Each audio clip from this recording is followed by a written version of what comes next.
The meeting നമുക്ക് start ചെയ്യാം. After a month like 5 weeks, last month 5 weeks ഉണ്ടായിരുന്നു. So കുറച്ച് ബിഗ് ഗ്യാപ്പ് ആണ്. ആഫ്റ്റർ ദാറ്റ് ജിബി ചേട്ടൻ is with us. So Grace aunty ലൈനിലുണ്ടോ? ആണെങ്കിൽ ഗ്രേസ് ആൻറ്റി ഒന്ന് പ്രാർത്ഥിച്ച്, സിനി അങ്കിളിന്റെ ഫാദർ ഹോസ്പിറ്റലിലാണ് ആൻഡ് ആസ് വെൽ ആസ് ഇന്നത്തെ മീറ്റിംഗ് ഏറ്റവും അനുഗ്രഹമായി നടക്കാനും. ഗ്രേസ് ആൻറ്റി ലൈനിലുണ്ടെങ്കിൽ ഗ്രേസ് ആൻറ്റി പ്രാർത്ഥിക്കാമോ?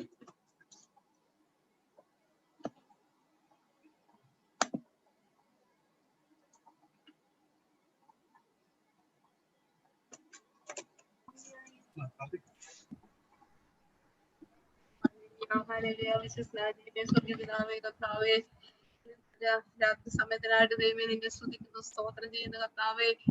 കാലം കർത്താവേ ദൈവമേ ഞങ്ങളെ കാത്തു അവിടെ സൂക്ഷിച്ച് കർത്താവേ. ഇന്നത്തെ മീറ്റിങ്ങിനോർത്ത് പ്രാർത്ഥിക്കുന്നു കർത്താവേ. കടന്നു വന്നിരിക്കുന്ന കർത്താവേ, പൈതങ്ങളോർത്ത് പ്രാർത്ഥിക്കുന്ന ദൈവമേ. ഓരോരുത്തരെയും പേരുപരമായിട്ട് ദൈവമേ നീ അവരെ അനുഗ്രഹിക്കണമേ കർത്താവേ. ഇന്നത്തെ കർത്താവേ മീറ്റിംഗ് കർത്താവേ അവരുടെ ജീവിതത്തിൽ വലിയൊരു ടേണിംഗ് പോയിന്റ് ആക്കി ദൈവമേ നീ തീർക്കണമേ കർത്താവേ. കർത്താവേ അതിനെ സംസാരിക്കാൻ ദൈവമേ നിന്റെ കൃപ കൊടുക്കണമേ കർത്താവേ. ഇതുപോലെ കാലം രാത്രിയിൽ കർത്താവെ വലിയൊരു അനുഗ്രഹം ദൈവമേ നീ കൊടുക്കണമേ കർത്താവെ. ഓരോ പൈതങ്ങളെയും പേരുപരായിട്ട് നിന്റെ കരങ്ങളിലേക്ക് സമർപ്പിക്കുന്നു. രാത്രികാലം ഓരോരുത്തരെയും സഹായിക്കണമേ, വൈദ്യത്തിൽ സംസാരിക്കണമേ, ഓരോരുത്തരുടെ ഇടപെടണമേ കർത്താവെ. ഓരോരുത്തർക്ക് ആവശ്യമായി നൽകി കൊടുക്കണമേ കർത്താവെ. ഇന്നത്തെ മീറ്റിംഗ് വലിയൊരു അനുഗ്രഹമാക്കി തീർക്കണമേ കർത്താവെ. നിന്റെ കരങ്ങളിലേക്ക് ഏൽപ്പിക്കുകയാണ് കർത്താവെ. ദൈവമേ നീ അനുഗ്രഹിക്കണം. പ്രാർത്ഥന കേട്ടതിനായി സ്തോത്രം, യേശുവിന്റെ നാമത്തിൽ തന്നെ. ആമേൻ. Thank you, Auntie. Over to Dr. Giby Raphael. So for the next minutes, like till 10:45 or so, as you wish, you can go on. 10 better samaya Joel, right? What's your time now? It's 9:50. You can go like 10:45 and above, not less than that. Okay, all right. Thank you, Joel. Again, I was thinking this is the seventh part of the series, right? We did this partnership with God. By the way, Joel is saying some people don't attend because they think these partnerships are connected. It's not really connected. Each session is independent, right? We're just using this umbrella term, partnership with God, to talk about a few things, right? 7 is a number of completion, right? 7, you have 7 days. God created things in 7, so today we'll have like a small activity at the end of the sermon today, and Joel and I talked about it last night, so we'll see what we can do. Okay, so last week we talked about this thing of private time with God, right? Private time with God, right? It's not public, private time, right? So what we're doing now, it's private or public? What do you guys think? What are you doing now?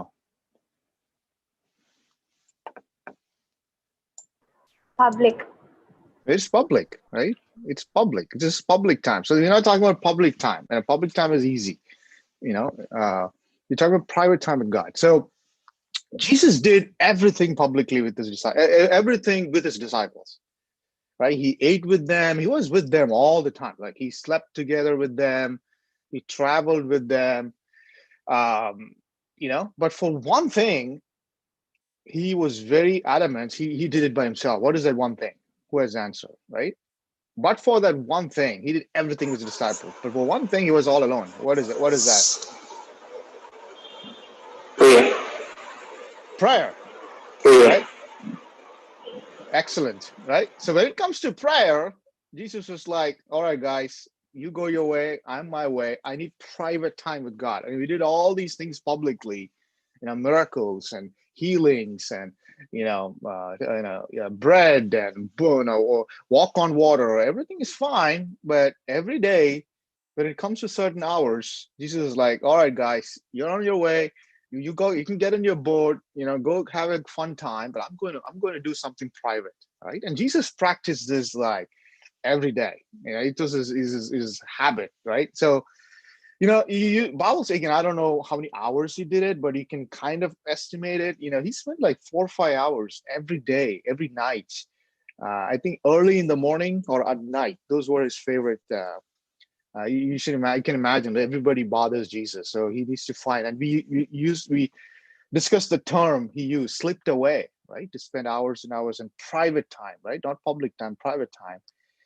And then, just disciples are watching him, right? This guy goes away for 2, 3, 4, 5 hours and comes out in the morning. By the time they wake up, and here you go, in a minute, he's doing his things, like healing lepers and healing blind people, healing, people are walking, multiplying bread.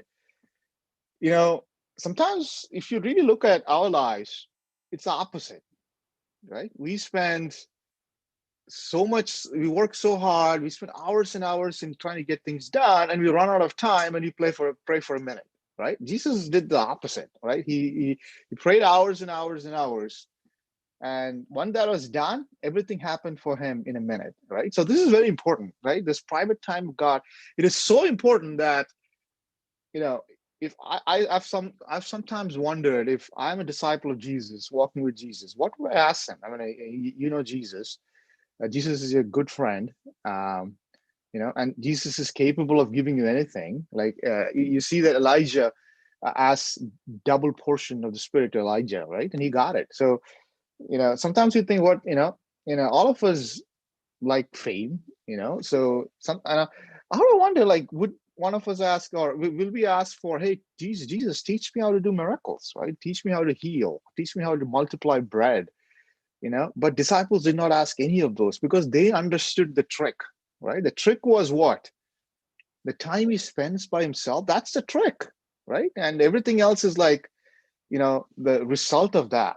So, and that's the only thing disciples asked Jesus to teach them, right? Disciples were like, if I know that thing, everything else is automatic for us, right? So that's why we hear disciples telling Jesus, hey, Jesus, teach me how to pray, right? Jesus, teach me how to pray. And we'll get into that, the prayer, the Father's prayer that Jesus taught the disciples. So this is important stuff, guys. I mean, this private time with God is really, really important, guys. Otherwise, we are, Christian life is not easy. I wouldn't claim that, but easy doesn't mean hard, doesn't mean not victorious, right? We are all called to lead victorious lives, right? So it's war, right? It's war, and we're not called to just get through life, right?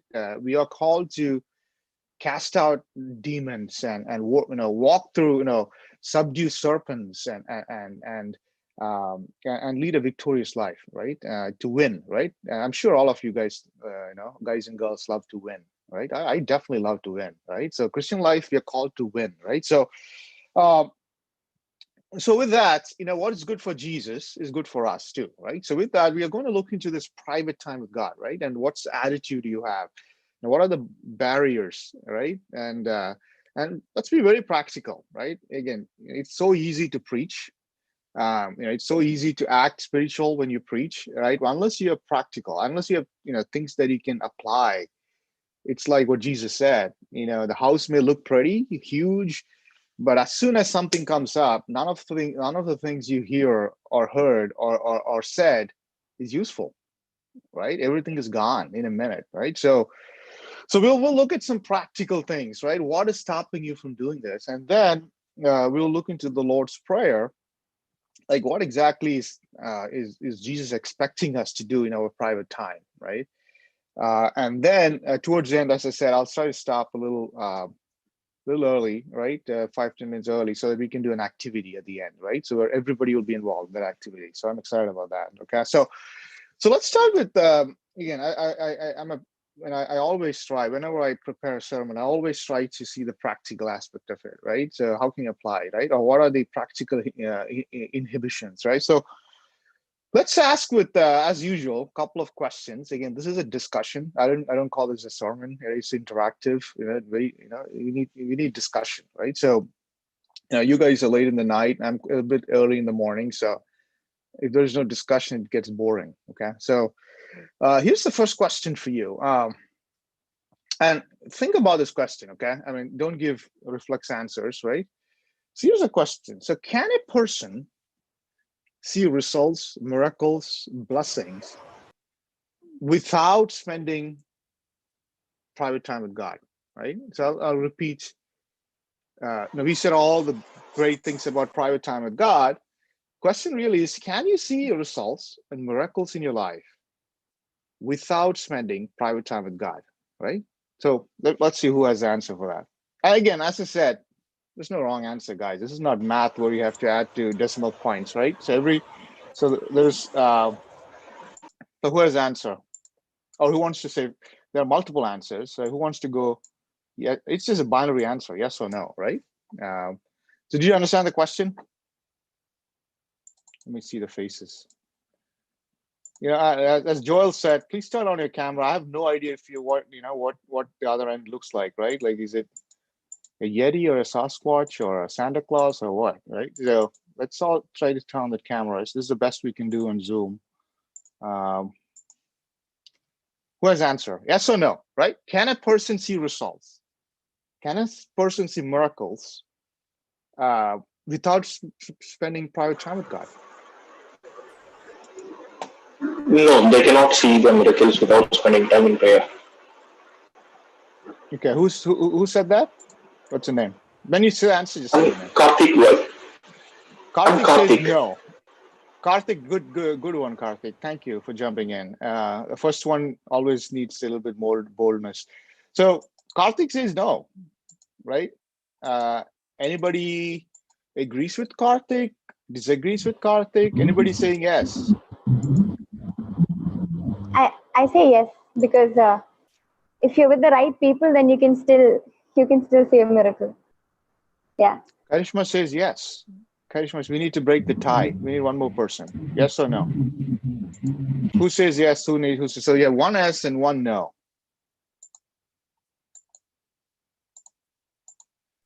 Right. I'll repeat that. Hello, am I audible? Yes. Okay. Yes, it is possible. Like for someone who doesn't pray also can see miracles in their lives. Like God might be teaching them, showing them something by first doing a miracle in their life, and then drawing them closer to God. So, like that, in that way also it is possible.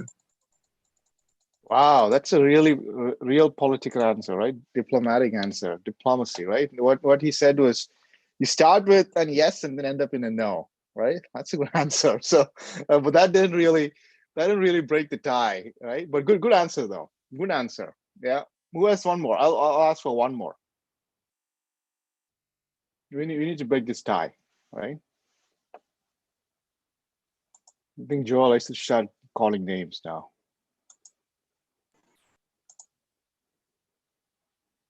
Edwin, what do you think, Edwin?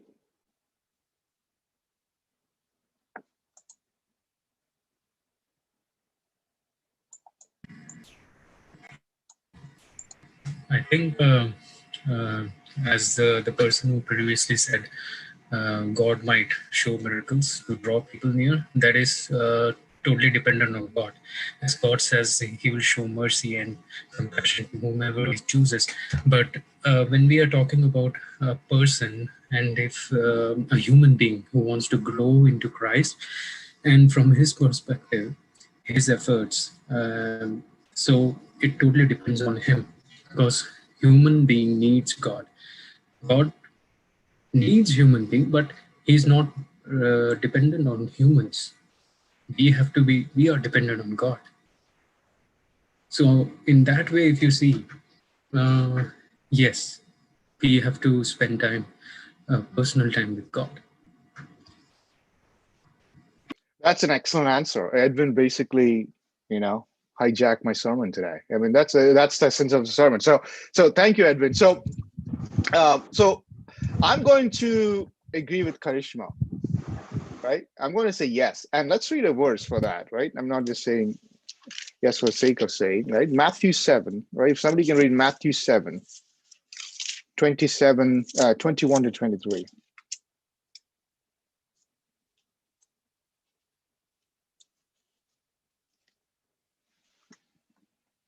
Gospel of Matthew, chapter 7, 21 to 23.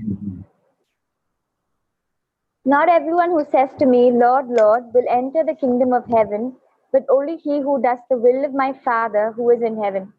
Many will say to me on that day, Lord, Lord, did we not prophesy in your name, and in your name drive out demons and perform many miracles?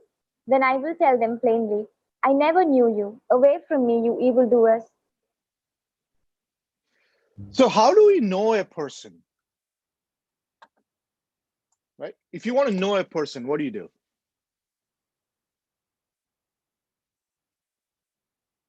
Oh, come on, guys. This is not even theology, right? If you want to know a person, what do you do?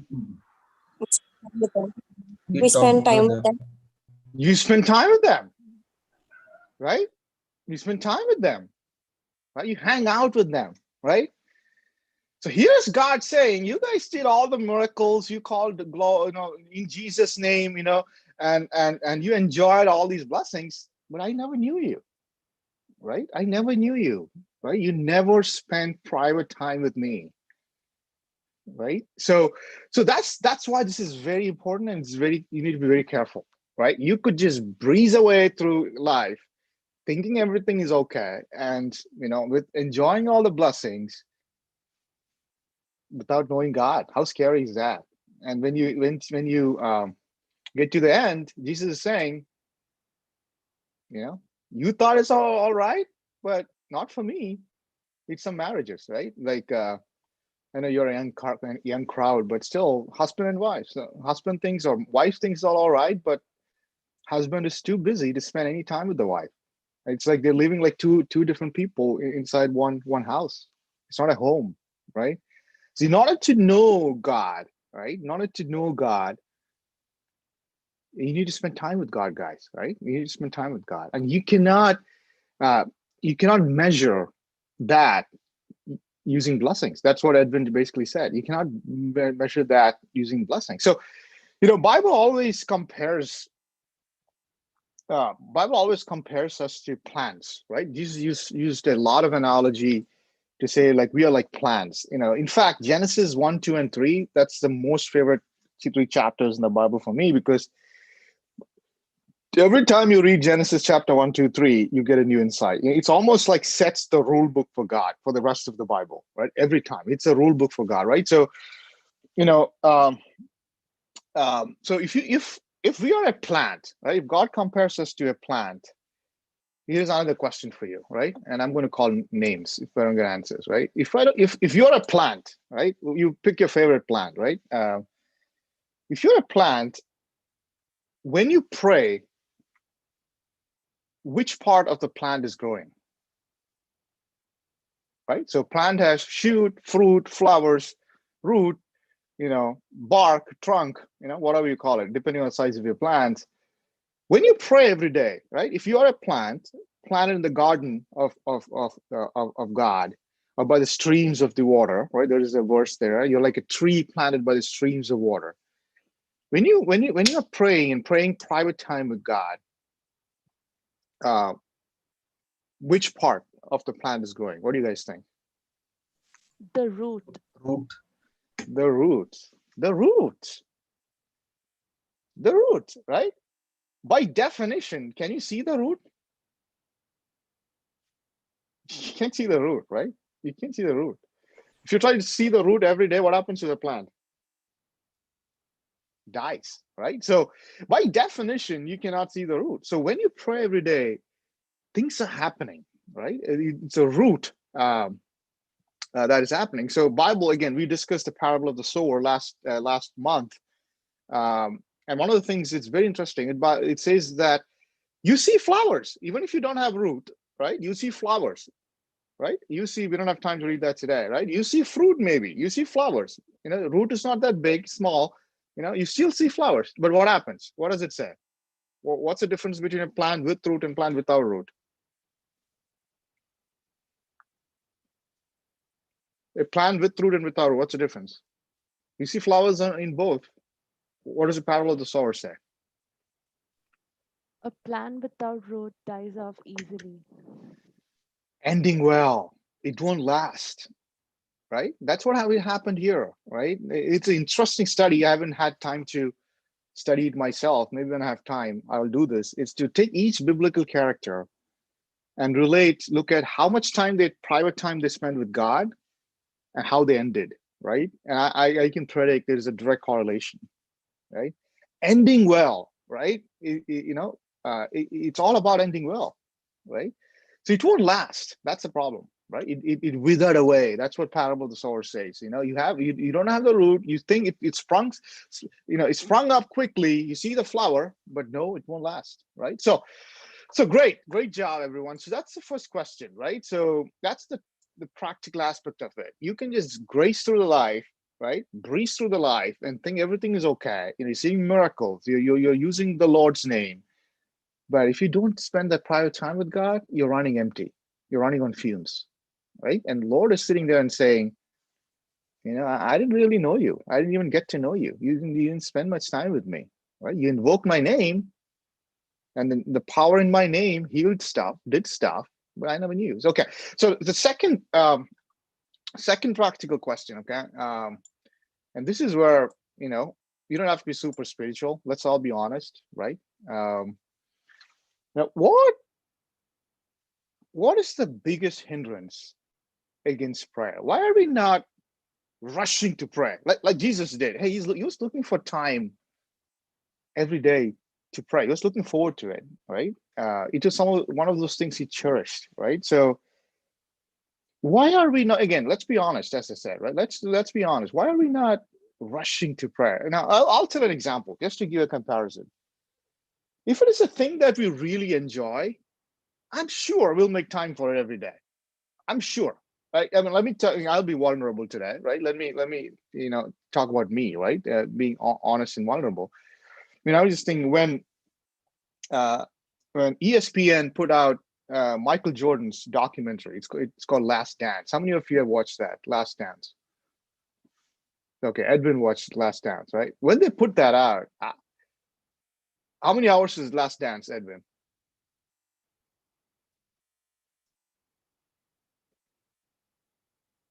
The whole episode you're talking about? The whole thing, whole episode. How many episodes are there? There are 10. 10. I think 8. Yeah. 10 episodes, and each of them is an hour each. Okay, Yeah. 10 episode, hour each. And here is me, pretending to be busy. I have no time for anything. When my parents calls, I'm busy. When my wife calls, I'm busy. I have no time to spend with my kids. I do spend time with my kids, but I'm just saying, like, I'm a busy guy, right? I work hard. We have ministry here. We do a lot of things. But here's me. I binge watched 10 hours. I couldn't take my eyes off it. Right? Episode 1 to 10, back to back, binge watched. Right? Here's me being vulnerable, right? So if it is something we enjoy, something we like, we will do it. That's human nature. Nobody has to force it. Right? So why are we not drawn? If that's the time you interact with the creator of the universe, right? It's an appointment with God. And what is the hindrance, right? And let's be honest here, right? Why are we not rushing into prayer? What do you guys think? What are some of the reasons? And don't tell me no reasons, right? Personal interest, temptations of the body, means the main reason being laziness and laziness. Laziness is a used good to get reason. instant result. You're getting close, right? Getting close. I want somebody else also. I don't know if anybody caught it. So somebody else. I don't want to drill Edwin today. It's not Edwin, answers all questions today. What about others? Sanjay. Why are you not rushing to prayer? I can be practical. Don't try. Let's all be humans today, right? This is not a main priority, or we don't often put it as a main priority. Yeah, why? Why is naturally it's not a main priority? I mean, you can just tell from your life, right? Why are we not rushing to prayer? Like, why every day? And as I said, I proved it to you. If it is something we love and enjoy, and we'll make sure we do it, right? We'll make sure we do it. Why is that not happening? Sanjay has dropped his answer on the chat because Mike and the complaint on Sanjay. So, okay. Sanjay says depends on people's want. True. right? True. Who, anybody else? Again, you can just tell from your own life. I told a story from my life.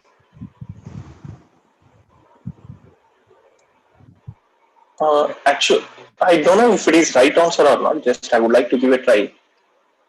Generally, if we don't get response in prayer for a few days because of our sins, then automatically we lose interest and we don't like to pray. I don't know if it is direct answer or not. No, that is it. That is it. That's why I try to ask you guys to be honest, because if you're honest, you'll get the right answer. Okay, I'll put it in a different way what he said, right? The hindrance to prayer is that you don't see anything happening. Right? You can spend 2 hours in God's presence to your naked eye. Okay. I don't see anything. Right? How many of you agree with me? Like if things are like if it was like Elijah, right? Elisha, like you say things and it happening. It's like Star Wars, right? You're just pointing stuff and happening. Do you think we'll have any issues going to prayer every day? It'll be like you'll replace your video game hour with prayer hour, right? Because it looks like a video game. Prayer looks like a video game. You're like bringing stuff from above and shooting things and killing stuff and creating things in existence, and right? I'll be honest with you, the biggest hindrance or the reason people, including me, oftentimes have to find time. It's not normal, right? Or have to carve out a time. But prayer is, to naked eye, nothing is happening, right? You don't see anything, right? So that's why Jesus was very, very particular when he connected prayer to one thing, right? Jesus was very, very particular, right? And by the way, it's easy to pray for things you can see, right? I mean, praying for food right on the table, right? It's not hard, right? Or praying for your car, touching the car once you get the car. I don't think it's that hard, right? But praying for the car that is coming, hard, right? Because you don't see it happening in a naked eye, right? So that's why Jesus said, hey guys, let me tell you something, right? This is a powerful thing. It's like a lever. In physics, there's a thing called lever, right? You apply a little bit of hydraulics. So you apply a tiny bit of this, you can move mountains, right? That's why Jesus said, hey, when you pray, I'm setting the rules. I'm saying all this, so that you're not surprised. You have the right attitude, right? Now, if it is to call things into existence, that's not prayer, right? Prayer is like a petition, right? Prayer, you give petition for the things that, that's for the future, right? So that's what Jesus said. Hey, when you pray, one of these things are very important. This is what makes it different. So let somebody read Mark, Gospel of Mark, right?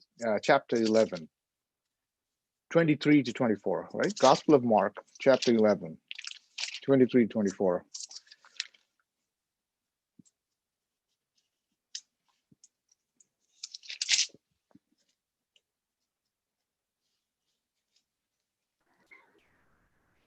I tell you the truth, if anyone says to this mountain, go throw yourself into the sea, and does not doubt in his heart, but believes that what he says will happen, it will be done for him.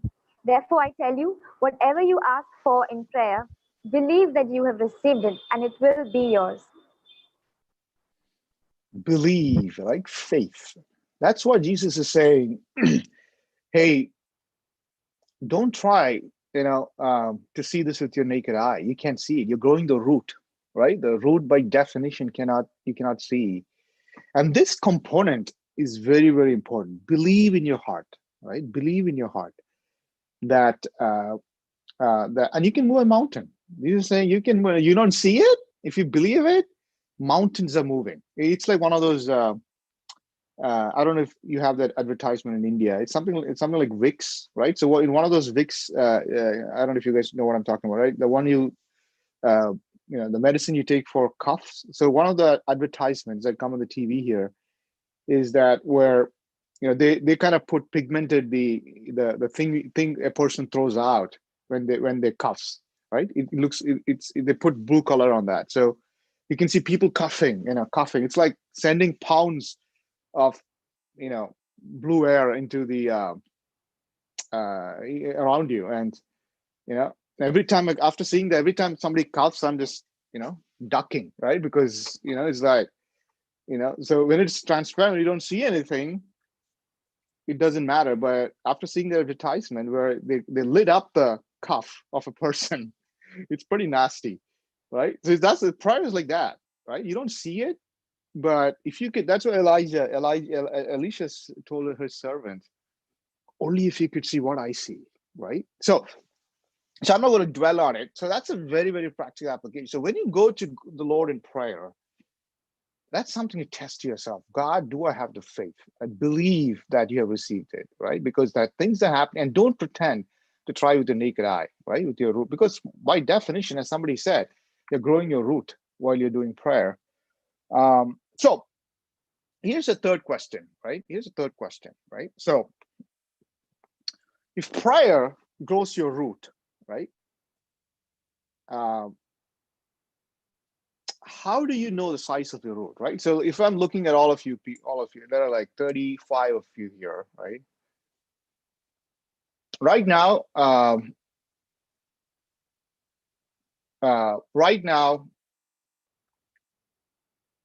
don't see any difference, right? I can say all of you have root, all of you have good roots, right? But one event, right, will tell me the size of your root, right? I'll make it even more easier for you, right? Like, I know this is a young crowd, right? So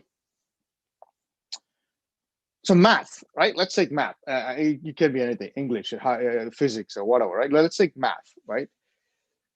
When I look at you now, all of you, right? All 35 of you, I could say all of you guys are good in math, right? I can say one from the other, right? But if I do one thing,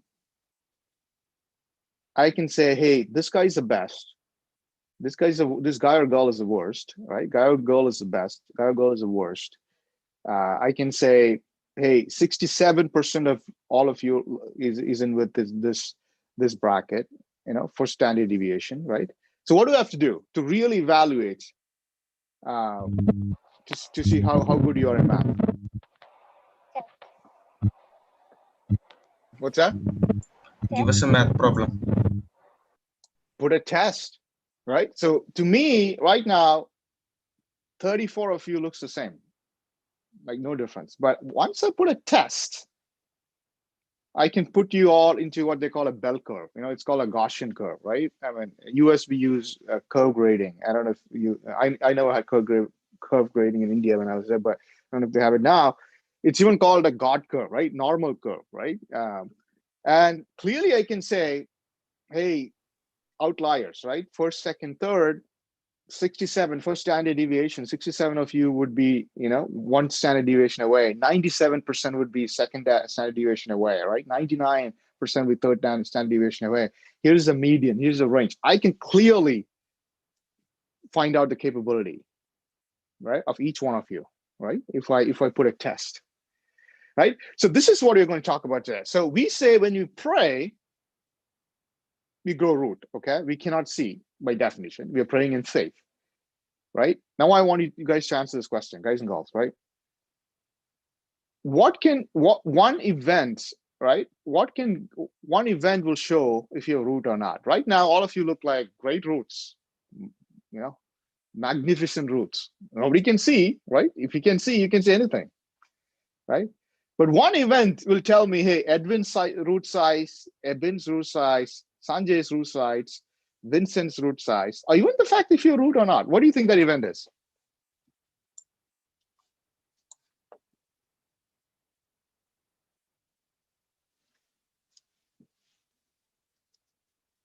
Or events, right? What do you think that is?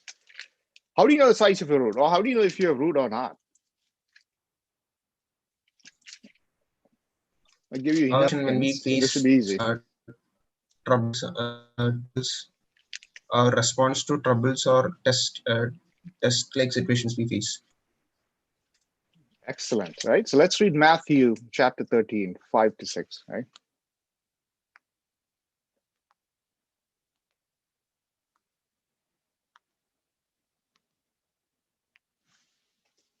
Some fell on rocky places where it did not have much soil. It sprang up quickly because the soil was shallow. But when the sun came up, the plants were scorched and they withered because they had no root. So what happened? What is the event that differentiated the plant with the root and without a root? When the sun came out. When the sun comes up, I can know the size of your root, right? Like otherwise, no clue, right? Every day you're growing it, or you're not growing it, you know. But when the sun comes, you can't say by the flower, right? If you go after the flower, right, the blessings in life, no idea. I basically said the parable of Solomon basically says there's no correlation, right? Flower and root, not a lot of correlation, right? You can have flower without the root, right? But when the sun comes out, that's why this is very important, guys. I mean, that's sun is going to come out in each of our lives, either for acceleration or as somebody said, or going through a tough time, right? When the sun comes out, right? When that event happens, it's like the test. When the test happens, the question is, will you pass? Right? Will you pass or not? And that directly, not flower, not fruit, that directly correlated with the size of your root, right? Then I can tell you, or you can tell yourself, hey, did I have a root or not, right? Did I have a root at all? Or did I have like a majestic root that got me through this test, right? So in order to prove that, let's look at one test that God did, right? To find the size of the root of his people. And here's the statistics for the test for you, right? 2 people passed the test out of 600 able, and maybe 600 more female, and 600 women, and 600,000 men, right? I mean, dismal statistics, right? We need to understand why, right? Like 2 people passed the test, right? God put a test. Until then, everybody pretended, root, how do you know the size of my root? What can you prove? No, don't talk back to me. You have no idea how my root is. My root is amazing. Blah, blah, blah, blah, right? It's like everybody saying I'm good in math, right? But as soon as the test came, you don't have to say much, right? You can look at the results. Like it's not about words anymore, right? So God put a test in the Old Testament, right? And 2 people passed, 600,000 failed. Anybody, any clue what the test is? You're all smart people. What was the test God put in the Old Testament? 2 people passed. Scouting the land of Canaan. Yeah. I'm just to paint the picture, right? They walked. It's very similar to our journey, right, on this earth. They were liberated from Egypt, from slavery. God overnight they became masters, right, and then slaves, from slaves. The whole purpose of their life is to possess the promised land. It's not like God hasn't promised it to them. God is like telling them every day, talk about faith. I don't think they didn't even needed much faith, because God is right up there, right? God is talking to them. God is giving them signs, and all they have to look at their shoes, right? What's going on with the shoes? Right? There's not even a tear on it, right? And feeding them and they're walking together. Everybody looked like, everybody had magnificent roots, amazing roots, right? But when the test came, we found out only 2 had roots. Everybody else was walking, living on water, no root, right? From the flowers, from the blessings they're getting, from the manna they're getting, everybody looked the same. Right? But when the test came, only 2 had the root, right? So let's read about. We need to understand this, right? I mean, this is important, right? If there's a test, I know Eben is doing civil service examination, right? I don't know what's the pass rate of civil service examination, Eben. What percentage get to the top? I don't know, 500. Isn't like 0.05% or something? Less than 1,000 out of 6 lakh, 7 lakh people who appear. 700 out of how many? Out of 6 to 7 lakhs, less than 1,000 make it to the final rank list. Right, that's like what? So 7,001%, 700, 0.01% pass rate, right? 0.01%, right? This is even tougher, right? This is like, you know, like 0.00, I don't want to even compute this. It's like 0.0001%, this test, right? Even it's worse than Eben's test, right? 2 people passed. So let's look at the secret sauce, right? What it's important for us to understand, right? They were at the brink of blessings, and this is where we lose many of our blessings, even blessings promised by God, right? So now let's look at Joshua, right? Let's look at Joshua. So first time you read Joshua is Exodus chapter 17. Exodus chapter 17, 14, right? That's the first time you see Joshua. Exodus chapter 17, verses 14.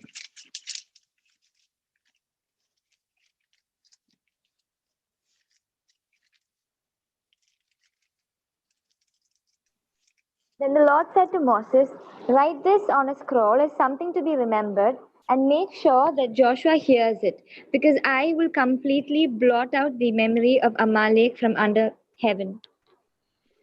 So here's Moses, God telling Moses, hey, here's something I want you to make sure that Joshua gets it, right? Joshua hears it, right? And we don't have time, but again, you have read this portion before. So it's essentially, what it is, essentially, it was Joshua's war with Amalekites, right? And Joshua is out there fighting. And Israelites are not so used to wars, right? And then we read that every time Moses had his hands up, Joshua was winning, right? Every time Moses put his hands down or arms down, Joshua was losing. So, and we read that like 2 people had to, carry Moses' hands. The poor old man, right? He had to stay like this for this entire war, right? Till Joshua won, right? So God is telling Moses, hey, make sure you tell Joshua how you won the war. Joshua may have been coming back with his sword and, thinking, oh my goodness, I'm the best fighter in the world, right? I'm the best leader, best fighter in the world. And God is telling Joshua, telling Moses, hey, Moses, make sure you tell Joshua how he won the war, right? It's not by might. It's one of my favorite verses in the Bible. Not by power, but by spirit, right? So that's the first. Joshua noted that was a class, right? Before the test, class number 1, right? So then we see, Joshua. This is a very interesting verse, right? If you read Exodus 33, 7 to 11, Exodus 33, we're looking at how could Joshua pass this test? Such a hard test, right? It's like 100 times more harder than what Eben is writing, right? How did Joshua pass the test, right? So if you Exodus chapter 33, verse 7 to 11. Now Moses used to take a tent and pitch it outside the camp some distance away, calling it the tent of meeting. Anyone inquiring of the Lord would go to the tent of meeting outside the camp. And whenever Moses went out to the tent, all the people rose and stood at the entrance to their tents, watching Moses until he entered the tent. As Moses went into the tent, the pillar of cloud would come down and stay at the entrance while the Lord spoke with Moses. Whenever the people saw the pillar of cloud standing at the entrance to the tent, they all stood and worshipped at the entrance to their tents. The Lord would speak to Moses face to face as one speaks to a friend. Then Moses would return to the camp, but his young aide Joshua son of Nun did not leave the tent. I've been perplexed with that verse. Perplexed, right? So one thing we didn't read is we don't have time, right? Joshua met God with Moses, right? So Joshua took Joshua with him to meet God 40 days and 40 nights. When Moses was with God, Joshua was right there behind him, right? So it's not like Joshua's experience with God. So if you summarize this to you guys, right? Joshua fell in love with this private time with God so much, right? Joshua fell in love with this presence of God so much. He made it his full-time business, right? So you need to look at the picture here, right? You have the camp, right? You have the camp, right? With everybody, I'm thinking there's parties going on there, birthday celebrations, so it's a fun place, right? Everybody coming together. Every day there's something happening. There's births happening, kids running around, everybody having a good time. I mean, why not, right? God is with them. God is right about them. God is leading them victoriously. Everybody's happy. I don't think anybody was sad. They were sad because of their own reasons, but they had no reason to be sad. You have Moses there. You have they pretty much had everything they want. They have plenty of food, right? Plenty of food. And then there is one tent outside the camp, right? Isolated, right? And the beauty of the tent is, or the purpose of the tent is, that's where Moses meets God, right? That's where Moses prays, right? That's his prayer room, right? And Moses will come, God will come down. Like, it's so visual, right? God will come down. They talk to each other like two people talking face to face. And then Moses heads back, right? Moses has wife and kids and all that stuff, right? Moses is like, okay, I'm done. Okay, he looks at the watch and he heads back. Well, what's Joshua doing? Joshua fell in love with God, love and presence of God. I don't think anybody forced him to stay there, right? People are already afraid of God. It's not like somebody will barge into the tent. I don't think that's a problem, right? Joshua decided, I'm going to make this full time, right? I'm just going to live in this tent, right? This is my place. Maybe, perhaps, and I'm pretty sure that tent with the presence of God was heavy in that tent, and Joshua just basked in that, right? So, private time with God, right? So God doesn't.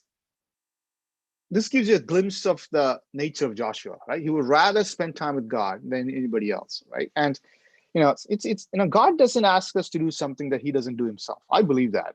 God is not one of those dictators who says, okay, this is your thing, this is my thing, right? In fact, Bible says, to the one who gave us the last, the one, his son, and the last drop of blood, won't he give anything more you ask for, right? So he gave it all, right? He gave to the last, again, he gave more than you can imagine, like last drop of blood, right? So even if you go back to Genesis, right, we read that God found time, the creator of the universe, right, found time every day to spend time with Adam and Eve. God came down to spend time with them, right? So it's not like something God wouldn't do himself, right? The problem these days is Adam and Eve is hiding. God is there. He's willing to spend time with you every day, and we are hiding. In fact, God, you read about a guy called Enoch, right? In fact, the Enoch started spending time with God, and then God became so happy with him, he just took him away. I mean, it's just one of those verses you can't explain much. It's like Enoch spent time with God, and he just disappeared. God took him away, right? So there's a huge expectation from the God that you would do this, right? So if you go back to Joshua's life, and if you ask me what's a secret, hey, how did Joshua crack this test, this test of promised land? It's much more than civil service exam, right? It's like test of promised land. It's death or promised land, right? This is like the ultimate test, right? How did Joshua pass this test? There's a history behind it. There's a story behind it. He was growing his root every day, right? So, ladies and gentlemen, if somebody were to pull Joshua's root out, I'm pretty sure it would have been one of the biggest in the whole of the camp, right? So that's about Joshua, right? And we don't have to go through the test, and everybody knows how he passed the test and what he said. But what about Caleb? Right? Caleb is interesting. So it's not just Joshua. Like, Caleb passed the test too, and we don't read much about Caleb, right? And Bible says Caleb was a guy with a different spirit, right? So if you want to see, if you want to get a glimpse of Caleb's character, right? We need to read something, right? So let's go read Joshua chapter 14. Let's see how Caleb passed the test. Joshua, very clear how he passed the test. He was growing his root. When everybody was partying, he was growing his root, right? Let's see how Caleb passed the test. Joshua 14, 10 to 12. Can somebody read Joshua 14, 10 to 12?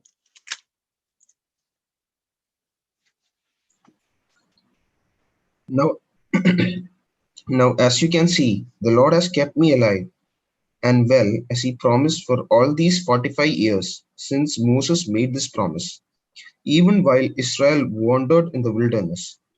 Today, I am 85 years old. I am as strong now as I was when Moses sent me on that journey, and I can still travel and fight as well as I could then.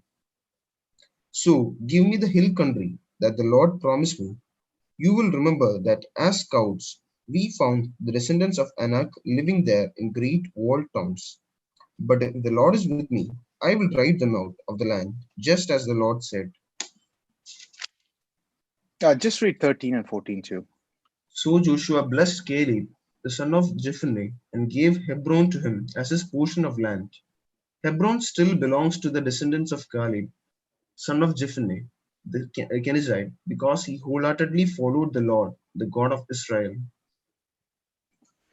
So here's Caleb, right? I mean, you can know about his faith, but not so much about his root, right? By reading this passage, right? So he basically says Caleb was like, he was saying, hey, give me that mountain at 85. I can do what I did in the desert. Like, once he passed the test in the desert, these tests looks like a child's play for him, right? Going up to the mountain, right? The mountain and driving people out. And he says, God is with me, I can do it. But in order to get a glimpse of Caleb's life, right? One word will tell you the glimpse of Caleb's life, right? And how size of his root, right? You need to know what Caleb named the mountain that he conquered, right? So what is the name?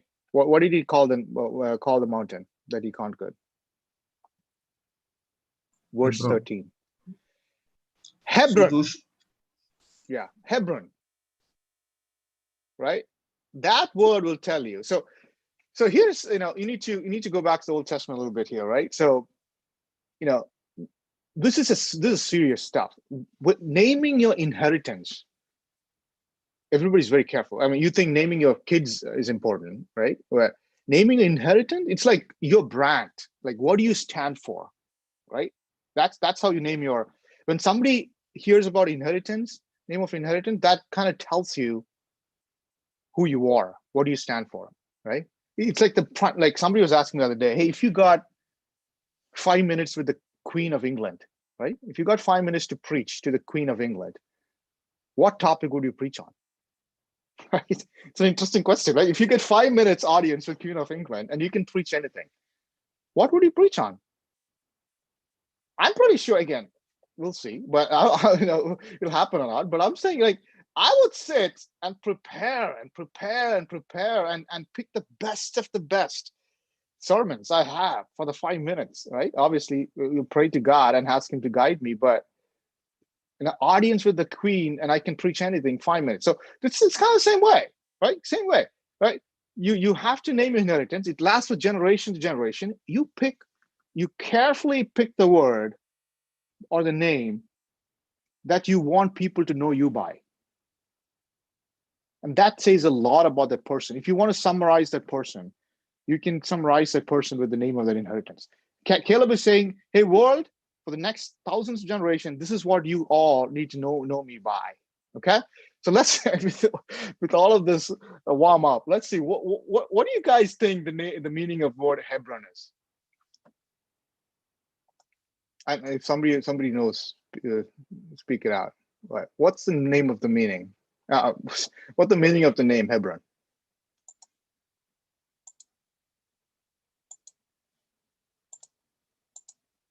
Anybody wants to take a shot after so much setup? God's mountain. Close. One more try.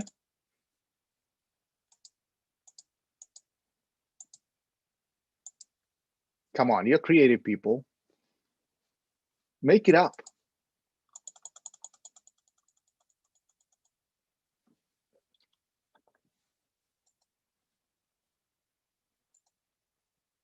say all of left brain people today. No more right brain, like the creative people. Okay, let me. This is fun stuff. I'm going to call a name. Reba, right? What do you think, Reba? What do you think meaning of word Hebron is? Or what do you think it should be? Society. Society, okay. Let's try some more. Irene, Anna George. What do you think, Irene? Companionship or friendship. She got it. And what do you like? That's it, right? I knew you'd come out with the answer. So here you go. Companionship with God, unity with God. So if Caleb, took a week probably to think through this, right? I'm making it up, but I'm just making it dramatic. But he sat and thought, hey, what does my inheritance should be named? What do I want world to know me by? Now, he could have said God the warrior or mighty warrior or whatever, right? Or he could have said big mountain, easy peasy, right? Like he could have come up with or anything, right? But he chose his word Hebron, and its name is Hebron even today, I believe, right? It's in Palestine, right? Hebron means companionship with God, like unity with God, right? This gives a big hint on how Caleb, even though Caleb was not in the tent outside the camp, even within the camp, you could see Caleb is enjoying the companionship with God, right? Right? It's a private thing. Companionship is a private thing. Caleb was growing his root. Caleb was growing his root inside the tent, right? If there was a way to highlight the roots, Caleb's and Joshua's roots would be huge, right? Obviously Moses and all that, and everybody else running on fumes, like tiny roots, right? Everybody is enjoying the same blessings, right? Eating the same food. That's what Hebrews says. They all ate the same manna, right? They walked through the same water, right? Everything same, right? But root you cannot see came out when the test came, right? So Caleb and Joshua, two dudes, incredible story, right? Here's the secret. I mean, Bible doesn't hide anything. Here's the secret for you, right? How they pass the test.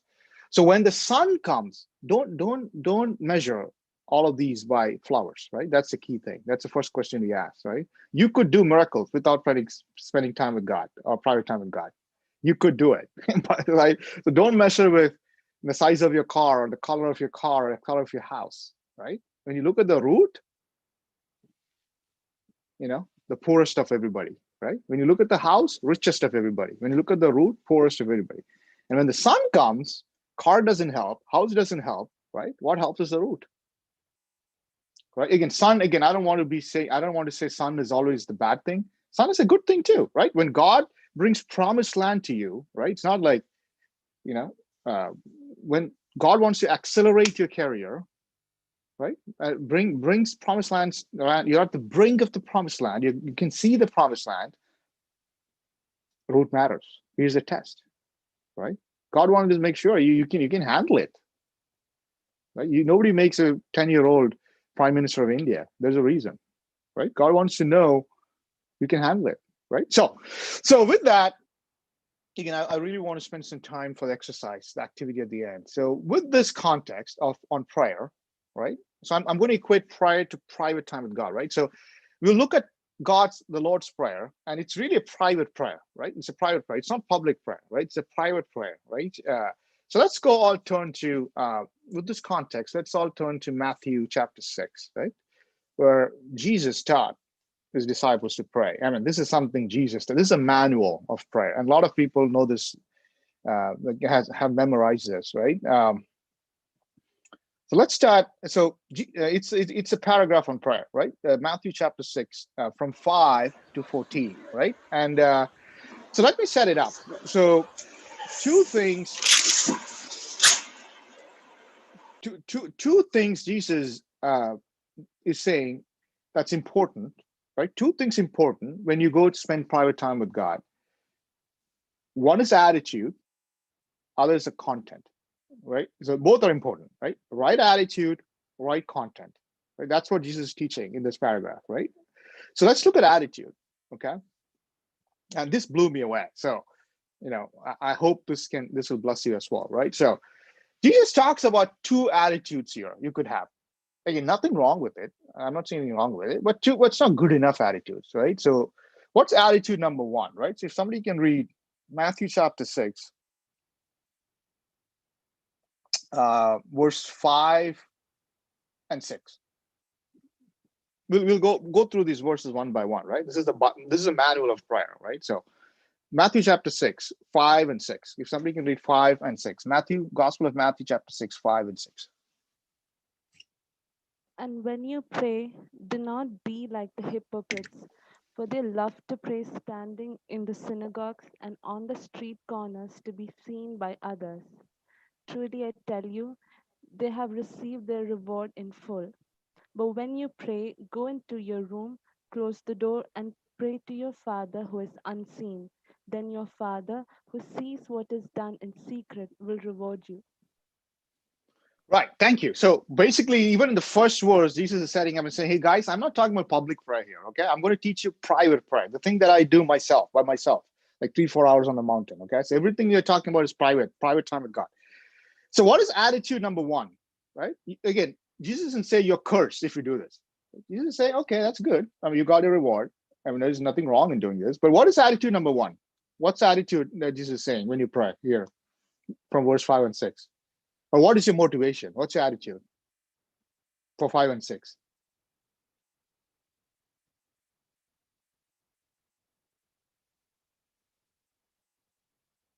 Like, what are you looking for when you pray in 5 and 6?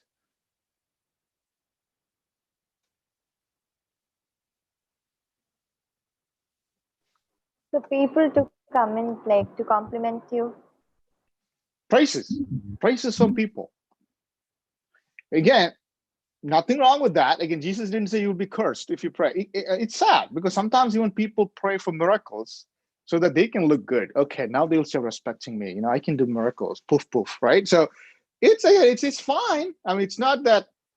I mean, again, I'm just saying the word of God. It's not that Jesus is saying, okay, you're cursed if you do that. It's okay, but you got your reward. In kingdom of heaven, you probably got 0 points, right? I mean, like, you didn't get 10 out of 10, 0 points. I mean, the guy got healed, the girl got healed, you got your reward, you're even, right? So that could be an attitude. I mean, again, but Jesus is saying that's not good enough attitude, right? Praises from people, even when you're private prayer, it's a little bit of selfishness in there, right? You bless them, God, and what is in it for me? That's what it's saying, right? You bless that person, what is in it for me, right? So not that good attitude, right? Not that good attitude. Okay, second attitude, right?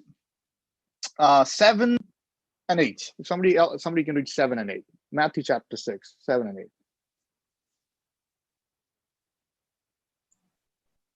When you pray, don't babble on and on as people of other religions do. They think their prayers are answered merely by repeating their words again and again. Don't be like them, for your Father knows exactly what you need even before you ask Him. What's the attitude there? Hey, nothing wrong with that attitude, but what's the attitude there?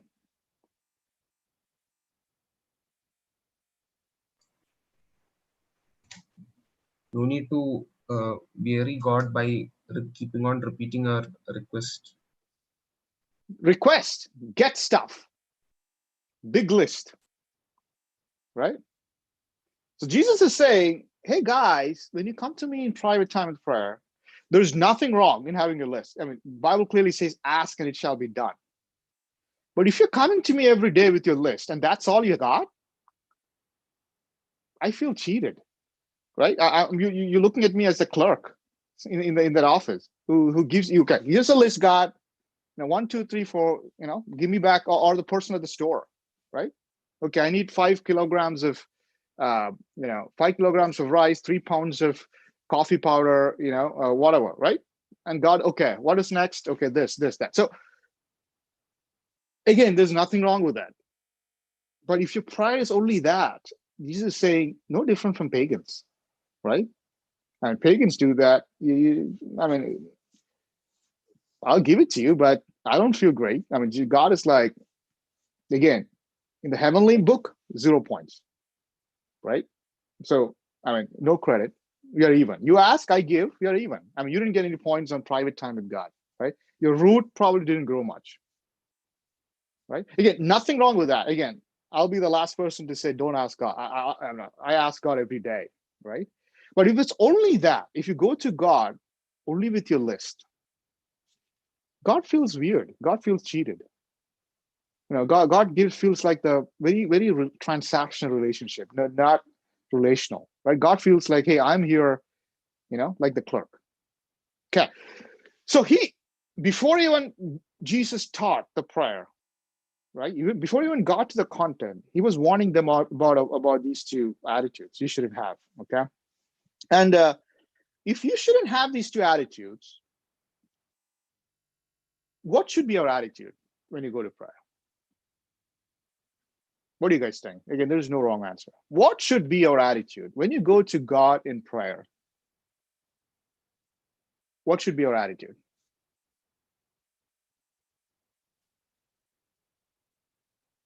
Again, no wrong answer, guys. I'm going to call names now. Also try to ask what God expects from you. Okay, what God expects from me rather than me expecting from God. That's noble. That's pretty good. All right. Okay, what else?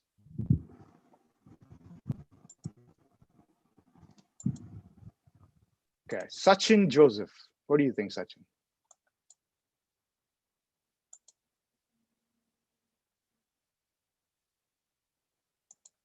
I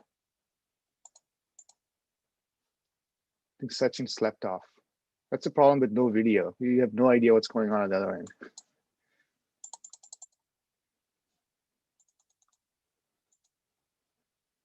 Who has an answer? I mean, the answer to this question, since we don't have to, I'll give you the answer, but answer to this question blew me away, right? I mean, that changed my prayer life inside out. Okay, listen carefully. When you go to prayer, and you see this demonstrated in Moses' life, in Paul's life, right? If you have the attitude, something very similar to what the other answer is, hey, God, I want to know you. I want to know your ways. Remember, you're going there to companionship with God. It's not meeting your list, right? You're going there to spend time with God, right? This will change your life. I mean, it has changed my life, right? If you have the attitude when you go to prayer, God, I want to know you more. I want to know your ways.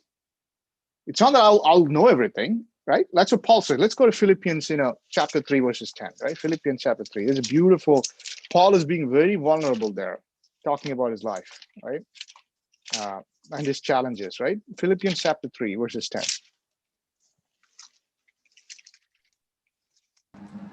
I want to know Christ. Yes. I want to know Christ. Okay. And then can you read 12? Not that. Oh, sorry. Just finish 10. I'm so sorry. Just finish 10, verse 10, and then go to 12. Then go to 12 and 13 and 14. Beautiful verses. I love these verses, actually.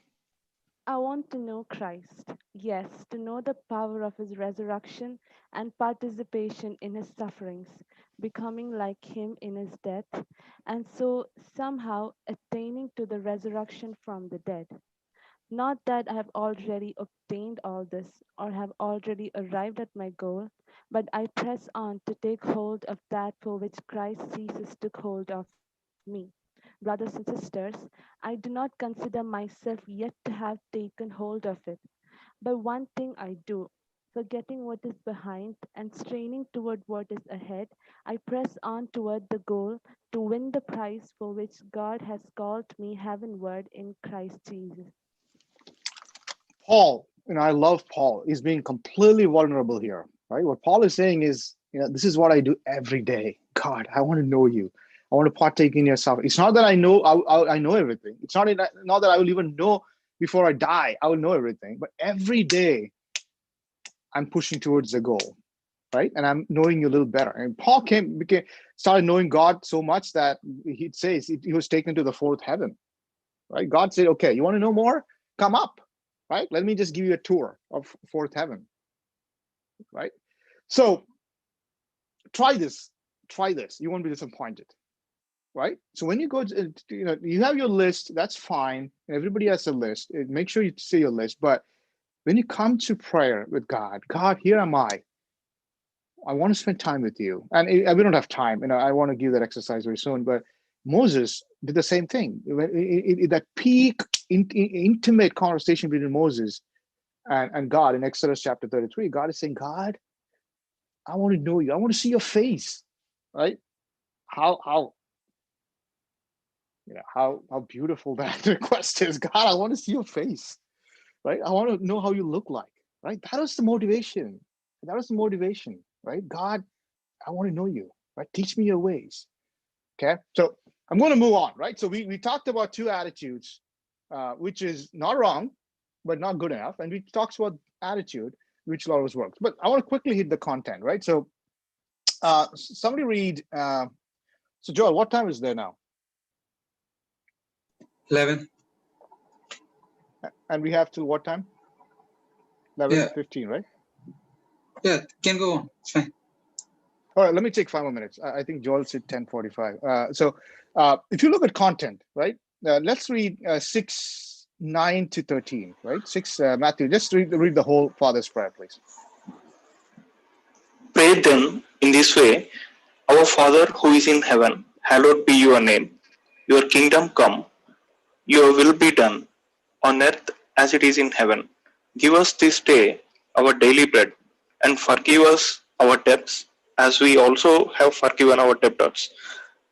Also, do not lead us into temptation, but deliver us from evil. For yours is the kingdom, and the power, and the glory forever. Amen. So again, we don't have time. I overshot my time. So basically, God is saying, I'm going to give you, just for, God is a God of discipline and structure, right? So God is saying, I'm going to structure this prayer. I'm going to teach you into two halves, essentially two halves, right? From a high level. The first half is praise. Okay, so God is teaching them how to do this, right? When you come to my presence, start with praise, right? And I could ask you, why is praise important? There are like multiple reasons. I have like 7 reasons, but I'm going to tell you one reason, right? Praise has, again, we are all cleansed by the blood of Lamb. But praise has a way of inviting God to clean us, right? So that's what you see. We don't have time in Isaiah chapter 6, when Isaiah sees this magnificent vision of heaven. It says, he felt like, it says here, he cried out, I'm ruined. I'm a man of unclean lips. So you need to clean your lips, right? Before you start praising God, before you start, getting to prayer with your lips, right? So always spend, and if you speak in tongues, Bible says when you speak in tongues, you speak in the wonders and glory of God, right? So, start with praising God, right? Split your time into half, right? Whatever time you spend, like 20 minutes, 10 minutes praising God, right? That's Jesus' formula, right? Half and half. 10 minutes praising God. Your will be done, God. Let your name be magnified, right? And since lack of time, and praise is a way of cleansing us, then comes the next part, right? So I'm going to read the next part one more time, and you need to tell me what's common in all these parts, right? That's an important question to ask. Give us today our daily bread. Forgive us our debts, as we also forgive our debtors, and lead us not into temptation. So he's talking about 3 things everybody needs, right? The bread, the relationship, and the protection, right? We all of us need all these things, right? The bread, the relationships, and the protection, right, from the devil. So what is, when I read those verses, what is one thing common in all of these things, these requests? Who has answer? That's a prize-winning answer. Who has that answer? Us. Right? Look at that. It says, Give us our, give us today our daily bread. Forgive us our debts. Lead us not into temptation. So us doesn't mean me, or it doesn't mean them, right? It's us, me and them, right? So Jesus is saying, hey guys, half of your time, I'm going to tell you what I do, right? Which is praying for people around you. Us. I mean, us includes me. I'm not saying, you shouldn't pray for you. You always pray for others. It didn't say that. Us means me and them, right? You can spend, again, I teach my daughter, she's 3 years old, Rachel, to pray for one of her friends every day. And when she doesn't get a name, she just says neighbors, right? I mean, just to generalize. It's a good exercise. Take one person that you know every day, right? Right? Praying for others. It's important, right? Praying for your neighbors, right? Praying for the people you meet, right? Half of Jesus's time, I mean, Jesus said his requests, but half of Jesus' time, private time with God, was praying for, and you see that heart in every child of God in the Bible, right? Moses said, you can kill me, but don't kill the people, right? That was Moses' heart. And that is Jesus' heart, right? Take me, but not save them. Forgive them, right? You see Stephen saying that in the New Testament. Don't forgive their sins, God, right?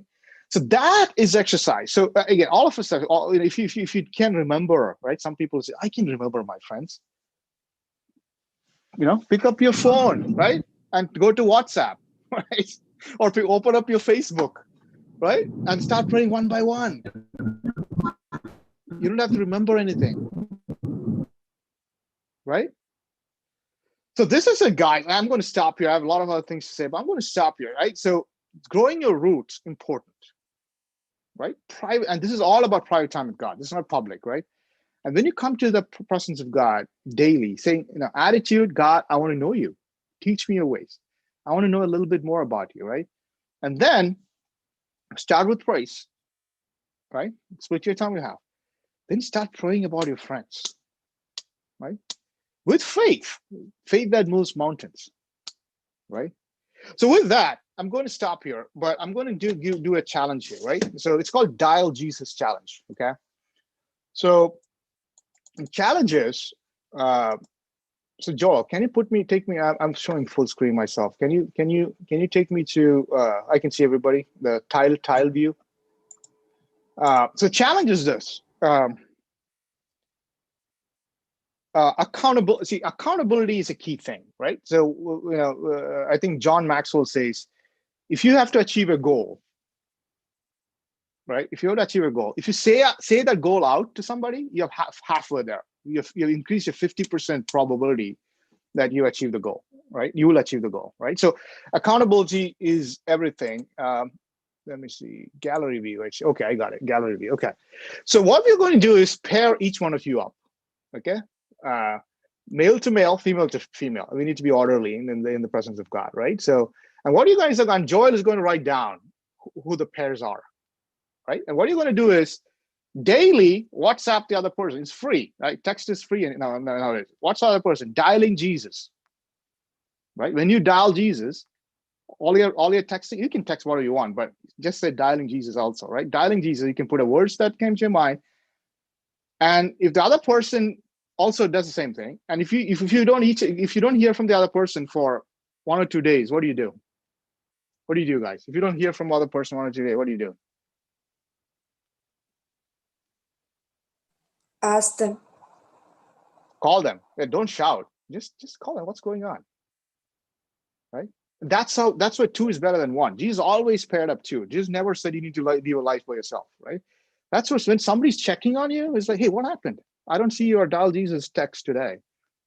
And that person could be, okay, I can do right now. He's back on the wagon, as they say, right? So with that, I think I tested this with Joel last night. So he's going to write down what you guys say. So I'm going to call the names, right? And you guys are going to call out the partner names from this list, right? There are 30 people here. For others, we'll do it next week, right?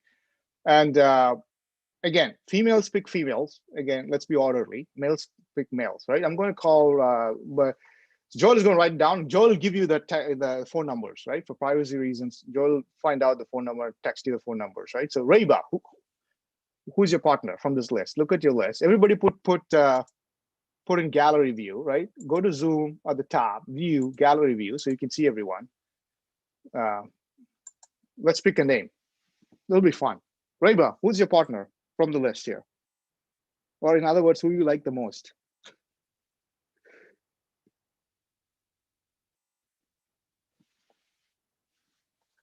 Is Reba there? You're on mute, Reba, if you're speaking. I think she is checking out. She's not there? Okay. Oh, that's fine. Let's go to Karishma. Karishma, who's your partner? Ansi, Ansi? Okay, got it. Karthik. Karthik Yakati. Who's your partner? My partner is Mr. Edwin. Okay. Joel, I hope you got that. Edwin, who's your partner? Sanjay. Who's that? Sanjay. Ajay. Okay, got it. Sanjay. Sanjay. Oh, there you go. Sanjay is taken. All right. Sanjo. Sanjo.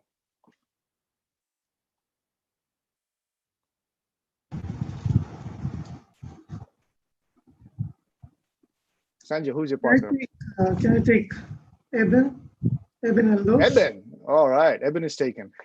So Joel, can you start calling the names? Maybe that's easier. No, actually, Eben, Karthik opted for Eben. So Sanjo, we have another option, Eben Paul and all of this. Can I take Sam George? Yeah. Go ahead, Joel. You can call the names. Thank you. Okay. So Karishma chose Ansi, Karthik, Eben Eldos, Edwin Sanjay, Sanjo, Sam George. Yeah, keep going. You can call the other names and pair people up.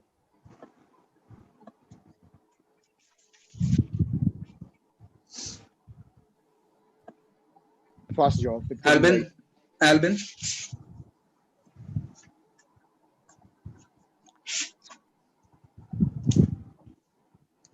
Alina. Okay, Alvin, പറയ്. എന്തോ clear ആയില്ല.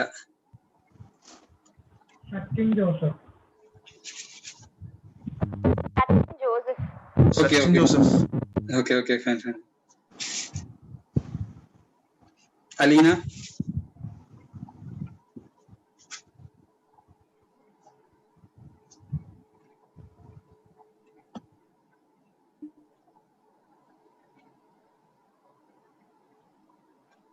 കേൾക്കുന്നില്ല കേട്ടോ.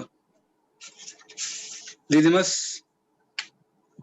U can message. Okay, sound എന്തെങ്കിലും issue ഉള്ളവർക്ക് message ഇടാം. So Didymus. Evan Paul. Okay. Esther Vargas.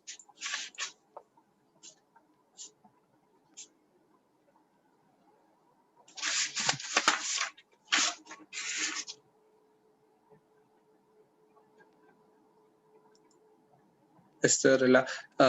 Iron Anna George. Alina. Okay. Joyce Abraham.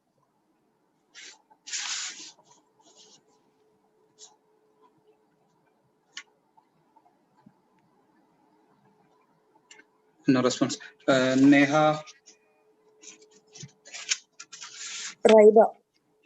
Okay.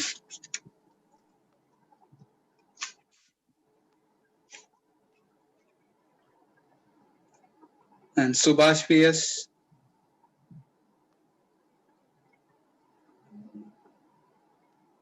Then one phone. Jupiter, it's over. Over? Okay, great. So again, the exercise is daily text that Joel will get you numbers, right? Dialing Jesus, right? Two words. If you want to put more, that's fine. and each person supporting each other, because I believe it's just a 30 days challenge, right? Before I meet you next time, we'll hear some testimonies. And I want to conclude by saying one story, right? So I was teaching, I was doing teaching, talking to youth in one of those previous places, and one of the dudes asked me, okay, what do I get? Okay, I can do everything you say, but what do you get? I said, what do you need, right? And he said, this is in the US. He said, I want to be a doctor. Okay. I said, sure. I mean, it's very hard to, one of those tough things to happen here, right? And he said, okay, game on, right? Try to do it. And then, he was he was in 8th grade at that time, right? And then his mom came and told me, hey, Giby, what did you tell this guy? I mean, he's spending like 30 minutes every day, shut door in the presence of God. And then lo and behold, God, this is like 10 years ago, I think. He's a radiologist today, passed out, full scholarship, passed out from one of the best universities in US. I'm not saying it's all about getting things, but God is not indebted to anybody, right? When you put forth your effort in the presence of God, it's like prodigal son. When prodigal son came, God came, Father came running to him. So I believe that God will anoint you in a special way over the next 30 days. And let's keep each other accountable and try to exercise this private time with God. This will change your life. This will turn your life upside down, right? With that, back to you, Joel. Thank you, Giby, for the message and the exercise that you have given for the next 1 month. So I think I missed few. So in the Sam is there, Sam Eldo. I think I am pending. So Nyanam Samam Periya. Okay, fine. Everything is said. And Pastor Uncle is in line. So next few minutes, Pastor Uncle will talk and he'll give the closing prayer and benediction. Praise the Lord. വളരെ അനുഗ്രഹിക്കപ്പെട്ട ഒരു സന്ദേശം നമ്മൾ കേട്ടുകൊണ്ടിരിക്കുകയായിരുന്നു. ദൈവത്തിന് സ്തോത്രം. പിന്നെ വിശ്വാസത്തിൽ എല്ലാം ലഭിക്കുമ്പോൾ തന്നെ, എല്ലാം ഉള്ളപ്പോൾ തന്നെ പ്രാർത്ഥനയ്ക്ക് മറുപടിയുണ്ട്. സൂര്യൻ ഉദിക്കുന്നു, അസ്തമിക്കുന്നു, ഉദിക്കുന്നു, അസ്തമിക്കുന്ന ദിവസങ്ങൾ കടന്നു പോകുന്നു. അങ്ങനെ ജീവിതത്തിൽ എല്ലാം ഉള്ളതെന്ന് തോന്നുമ്പോൾ തന്നെ വേരുകളില്ലാതിരിക്കുക. അതാണ് നമ്മൾ കേട്ടതിന്റെ രത്നം ചുരുക്കുക. സൂര്യൻ ഉഷ്ണത്തോടെ ഉദിച്ചിട്ട് പാറമേൽ വിതച്ച വിത്ത് വേരിലായാൽ ഉണങ്ങിപ്പോയി. അപ്പോൾ നമുക്ക് എന്തെല്ലാം ഉണ്ടെന്ന് പറഞ്ഞാലും പുറമെന്ത് ചെടി അതിന്റെ ഇലയും പൂവും കായും എല്ലാം കണ്ടെന്ന് പറഞ്ഞാൽ വേര് ആഴത്തിൽ ഓടിയില്ലെങ്കിൽ സ്തോത്രം പിന്നത്തേതിൽ മരത്തിന് നിലനിൽപ്പില്ല. സ്തോത്രം. ഇത് തന്നെ പറയുന്നത്, നിങ്ങൾ ക്രിസ്തുവിൽ വേരൂന്നി, അവനിൽ വേരൂന്നിരിക്കണം. ദൈവത്തിന്റെ സ്തോത്രം. അവരുമായിട്ട് സമയം ചെലവിടണം. ദൈവവുമായിട്ട് സമയം ചെലവിടണം. ദൈവത്തിന്റെ സ്തോത്രം.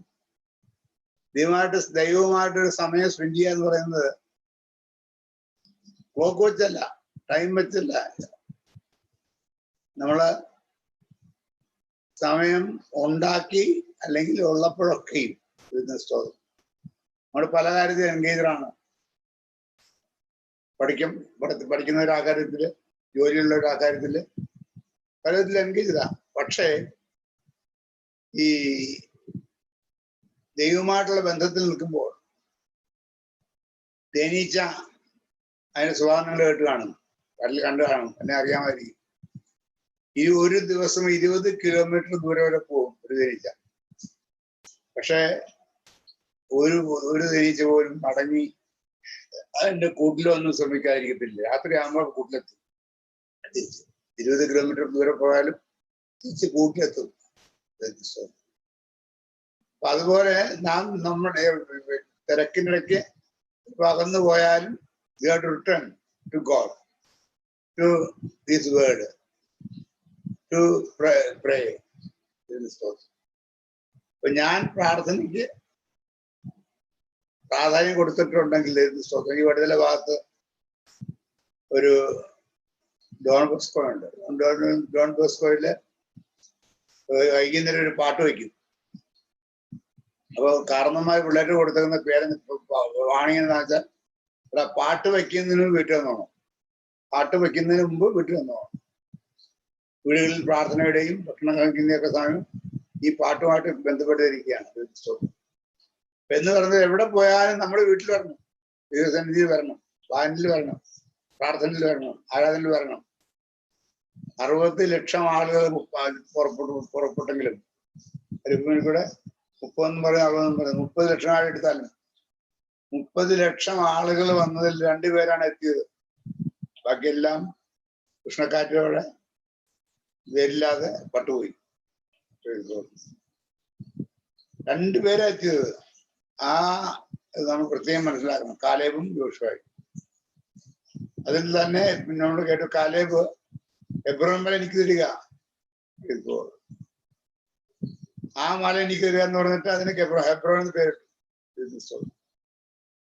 അപ്പോ വി ഷുഡ് ബി സ്പെസിഫിക്.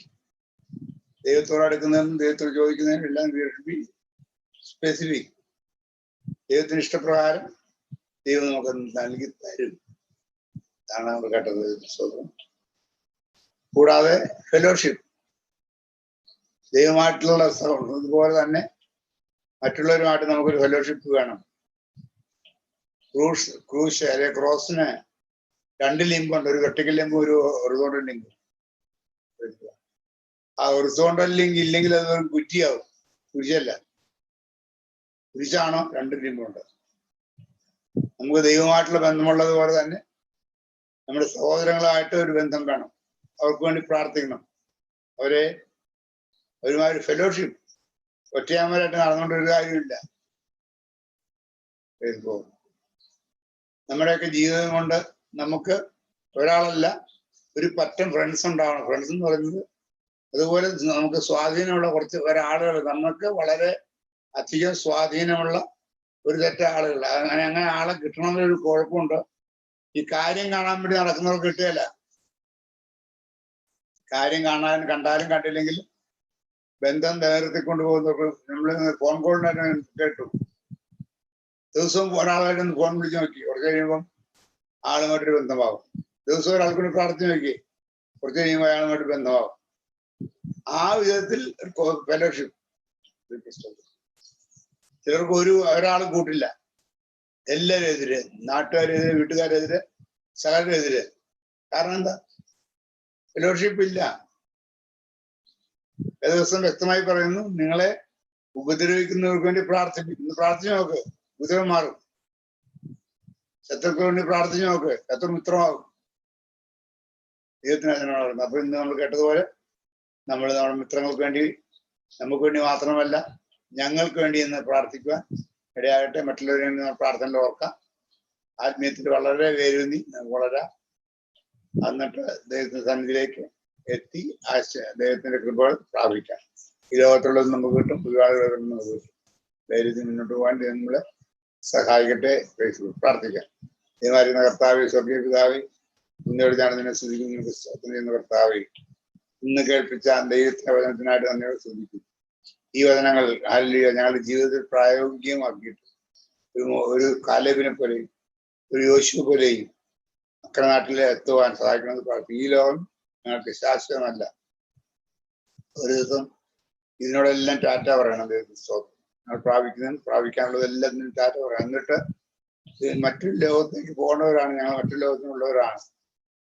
ഞങ്ങളുടെ വേരുകൾ ക്രിസ്തുവിലൂന്നുവാൻ, കർത്താവിലൂന്നുവാൻ ഞങ്ങൾ പ്രത്യാശയുള്ളവരായിരിക്കാൻ, ഞങ്ങൾ വിശ്വാസത്തിൽ കവിഞ്ഞിരിപ്പാൻ, സ്തോത്രത്തിൽ ഉറച്ചിരിപ്പാൻ, അങ്ങനെ ക്രിസ്തുവിൽ വേരൂന്നിരിപ്പാൻ സഹായിക്കണമെന്ന് പ്രാർത്ഥിക്കുന്നു.